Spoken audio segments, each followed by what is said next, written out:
윤석열 대통령이 탄핵안 처리를 앞두고 자진 사퇴한 이동관 전 방송통신위원장의 후임으로 김홍일 국민권익위원장을 지명했습니다. 김 후보자는 서울중앙지검 3차장 재임 당시 BBK 의혹 사건 수사를 지휘했고 대검찰청 중앙수사부장을 역임한 특수통 검사 출신입니다. 대검 중수부장 시절엔 윤 대통령의 직속 상관이기도 했습니다. 이동관 낙마 닷새 만에 방송통신 경력이 전혀 없는 검사 출신 현직 권익위원장을 후임자로 발탁한 겁니다. 대통령실은 김 후보자에 대해 법과 원칙에 대한 확고한 소신, 균형 감각으로 방통위 독립성과 공정성을 지켜낼 적임자라 판단했다고 설명했습니다. 야당은 즉각 반발했습니다. 민주당은 김홍일 권익위원장은 윤 대통령을 필두로 한 검찰판 하나회의 선배라며 50 신군부가 정치 군인들로 국가요직을 독식했듯 대통령이 임명하는 모든 자리에 특수통 검사들로 채우려 하냐고 비판했습니다. 내가 모르는 사람이어도 좋다더니 결국 도로 검사입니까?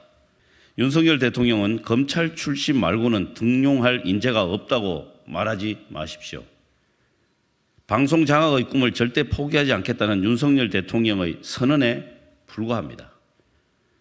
정의당도 보은 인사로 권익위원장에 꽂은 지 6개월도 채 되지 않은 인사를 방송 장악의 선봉장으로 쓸 요량으로 방통위원장에 꽂았다고 지적했습니다. 전국 언론노조도 성명을 내고 언론 장악 기술자도 모자라 이제 언론 말살 칼잡이인가라며 무슨 수를 써서라도 언론 탄압과 방송 장악만큼은 포기할 수 없다는 윤석열 정권의 시대착오적 광기라고 반발했습니다. 반면 국민의힘은 방송 공정성과 독립성을 위해 방통위 정상화가 시급하다며 이번만큼은 민주당에 대승적 협조를 당부드린다고 김 후보자 지명을 환영했습니다. 산적한 현안과 총선을 앞둔 상황 속에서도 사실상 제 역할을 하지 못하고 있습니다.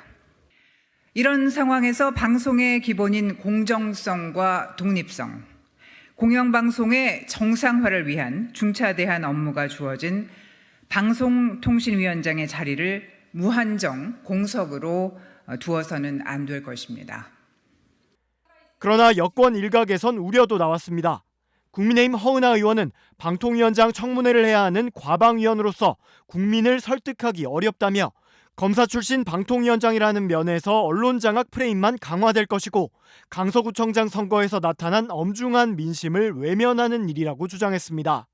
앞서 이준석 전 대표도 대통령과 철학을 공유하는 언론인이나 방송 관계자 출신이 이제 단 한 명도 없는 것이냐며 아니면 방통위원장 업무를 중수부장 출신 검사가 수사하듯이 해야 한다는 새로운 철학이냐고 비판한 바 있습니다.